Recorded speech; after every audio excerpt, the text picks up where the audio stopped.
ভোটের দামামা বেজে গিয়েছে। এই অবস্থায় জেলাগুলোর ঠিক কি অবস্থা, সাংগঠনিক জেলাগুলোর কি অবস্থা?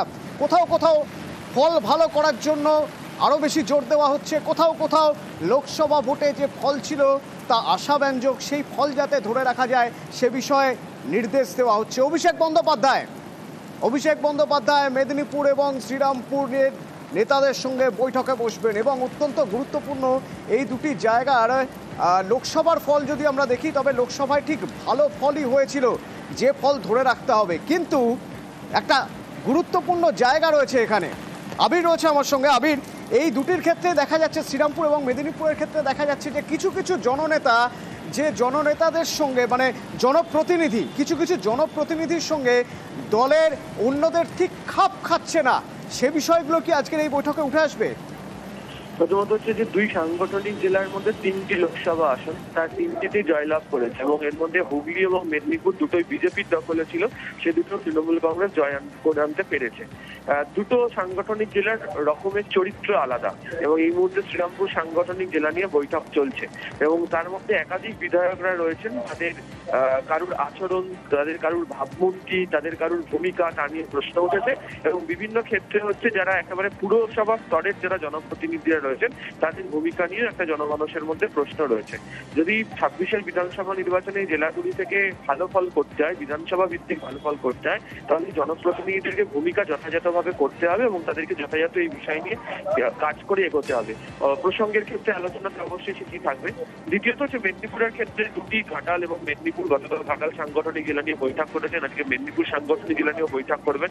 সেখানেও ফল ভালো, কিন্তু গ্রামাঞ্চলের একাধিক জায়গাতে যে ব্লক স্তরের নেতারা কে দায়িত্ব নেবেন, কিভাবে কাজ করবেন তা নিয়ে কোথাও একটা সংশয় বা দূরত্ব তৈরি হয়ে রয়েছে এবং দলের শীর্ষ নেতৃত্বের বক্তব্য হচ্ছে যে লোকসভার ফলকে যদি বিধানসভায় ধরে রাখতে হয় তাহলে হচ্ছে এই দূরত্ব মিটিয়ে প্রত্যেককে কিভাবে কাজ করতে হবে। ফলে অবশ্যই দলের নেতাদের ভূমিকা যথাযথ করে তারা কিভাবে কাজ করবেন সেই সংক্রান্ত বার্তাই আজকের বৈঠক থেকে তিনি রাখতে চলেছেন।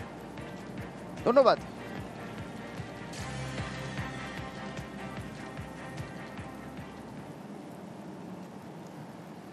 কামারহাটিতে বিজেপি নেতা চাঁদার জুলুম করছেন, একটা ভিডিও ভাইরাল, যে ভিডিওতে দেখা যাচ্ছে যে লরি আটকে লরি চালকের কাছ থেকে জবরদস্তি চাপ দিয়ে হুমকি দিয়ে টাকা আদায় করা হচ্ছে। অভিযোগ উঠছে এক বিজেপি নেতার বিরুদ্ধে।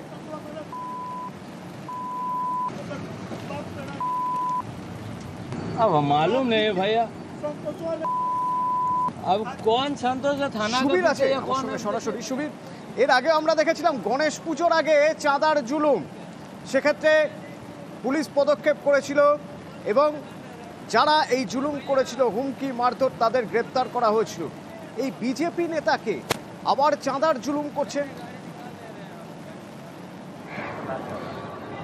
দেখো অতনুদা, কামারহাটি পৌরসভার 29 নম্বর ওয়ার্ড টেক্সমেকো এলাকা সংলগ্ন জলের ট্যাঙ্কি এলাকায়, সেখানে টেক্সমেকো যে রেলের কারখানা আছে সেখানে সারি সারিভাবে কিন্তু এই লরি সেখানে দাঁড়িয়ে থাকে এবং সেই লরিতে রাতের অন্ধকারে মদ্যপ অবস্থায় এই যে বিজেপি নেতা যার নাম ধর্মেন্দ্র রায়, সে কিন্তু একদম হুমকির সুরে সেখান থেকে তোলাবাজি করতে দেখা যাচ্ছে এবং লরি চালকদের হুমকি দিচ্ছে সেখান থেকে টাকা না দিলে, চাঁদা না দিলে সেখান থেকে বেরিয়ে যাওয়ার জন্য। এবং এই ঘটনায় আতঙ্কিত হয়ে পড়েছেন লরি চালকরা এবং সেই জায়গা থেকে তোমাকে জানিয়ে রাখি 2022 সালে এই ধর্মেন্দ্র রায় কিন্তু কামারহাটি পৌরসভার 29 নম্বর ওয়ার্ডে বিজেপি প্রার্থী হয়ে দাঁড়িয়েছিলেন এবং রাজ্য সভাপতি বিজেপির শ্রমিক ভট্টাচার্যর অত্যন্ত ঘনিষ্ঠ বলে জানা যায় ধর্মেন্দ্র রায়কে।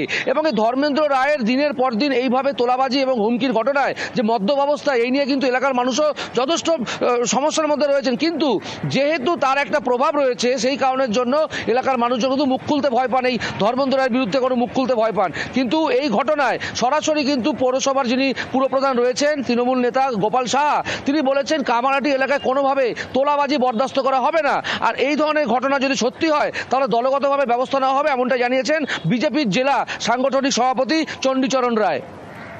এই যে বিজেপি নেতা ধর্মেন্দ্র রায়, তার সঙ্গে আমরা ফোনে যোগাযোগ করেছিলাম, তিনি অবশ্য এই চাঁদার জুলুমের সব অভিযোগ অস্বীকার করছেন। না দাদা, এটা মিথ্যা কথা আছে। আমরা চাঁদা যে যেরকম দেয় তুলে নিই, পুরো পুজো চাঁদা। এটা এটা এটা বাজে, এটা পার্সোনালি নিয়েছে, একজন আছে পার্সোনালি নিচ্ছে। না না না, পার্সোনালি নিচ্ছে, ওইটা কোনো ব্যাপার না, শিলার ব্যাপার না। এইখানে আমি চাঁদা হওয়ার এইটা নিয়ে আমরা কত বছর দিয়ে পুজো করছি, ঠিক আছে? হ্যাঁ, সবসময় চাঁদা নেওয়া যায়, ঠিক আছে? না হুমকি দিচ্ছি না, ওইটা হুমকি না, ওইটা ওইটা ওইটা নিজে পাড়ার লরি, ঠিক আছে? আর ওই ইয়ার্কির মধ্যে ওইটা এইখানে ইয়ার্কির মধ্যে ভিডিওটা বানিয়ে ইয়ার্কি মারা যাচ্ছে, আপনি ঠিক আছে? বিজেপি করেন? হ্যাঁ, চক্রান্ত করে ফাঁসানো হচ্ছে। পুরপ্রধান মন্তব্য করছেন তোলাবাজি কোনোভাবেই বরদাস্ত নয়, আর জেলা বিজেপি সভাপতি ব্যবস্থা নেওয়ার আশ্বাস দিচ্ছে। আমি তো এই ব্যাপারে কি বলবো, এটা তো তোলাবাজির সময়, তো আমার তো মনে হয় এটা হওয়া উচিত নয়। তো সেক্ষেত্রে আমি বলবো যে গাড়ি আমাদের টেক্সমোকো থেকে মাল নিয়ে যাচ্ছে তাদের টেক্সমোকো অথরিটিকে জানানো, পাশাপাশি পুলিশকেও জানানো, কারণ এই ধরনের অন্যায় তাতে আমাদের এলাকার বদনাম হচ্ছে। দেখুন, এই বিষয়টা সম্পর্কে আমি ওয়াকিবহাল নয়, আমি জানিও না কি হয়েছে না হয়েছে। আপনার কাছ থেকে শুনলাম, আমি বিষয়টা দেখছি খবর নিয়ে। তবে ভারতীয় জনতা পার্টি কোনো তোলাবাজিতে বিশ্বাস করে না, আর তৃণমূলের তোলাবাজির বিরুদ্ধেই ভারতীয় জনতা পার্টি সবসময় লড়ে যায়, আর সেটা আগামী দিনেও লড়বে। দেখুন, দলগতভাবে আমি তো বললাম যে আমি খবর নিয়ে দেখছি কি আছে না আছে, তারপরে কি হয় সেটা দেখে তার মতন ব্যবস্থা নেবে দল, চিন্তা করবে দল। বাংলার বাইরে বাংলা বললে বাংলাদেশি বলে দাগিয়ে দেওয়া হচ্ছে, মারধর করা হচ্ছে, অত্যাচার করা হচ্ছে, আটকে রাখা হচ্ছে। এসব নিয়েই বিধানসভার বিশেষ অধিবেশন, 3 দিনের এই অধিবেশনে আজ রাজ্য সরকার প্রস্তাব পেশ করবে এবং জানিয়ে ইতিমধ্যেই তুমুল চর্চা।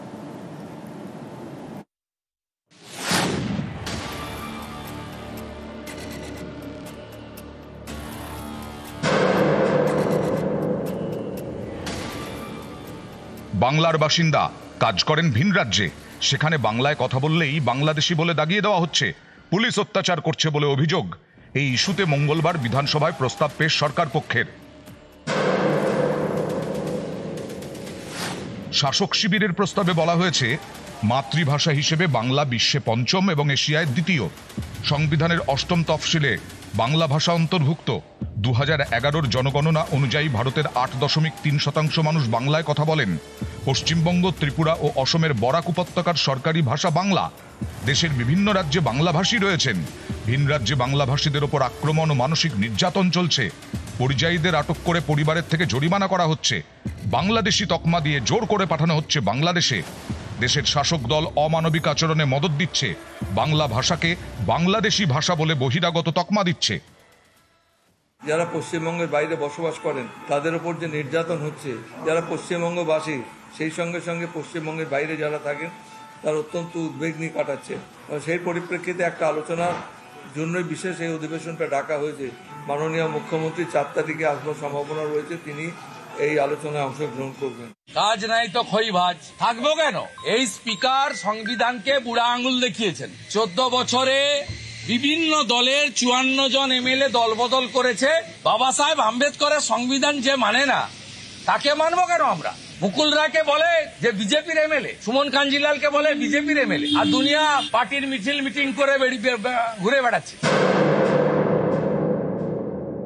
হঠাৎ করে কেন এটা শুরু হলো বাঙালিদের উপর মারধর? এটা একটা পরিকল্পিত ব্যাপার।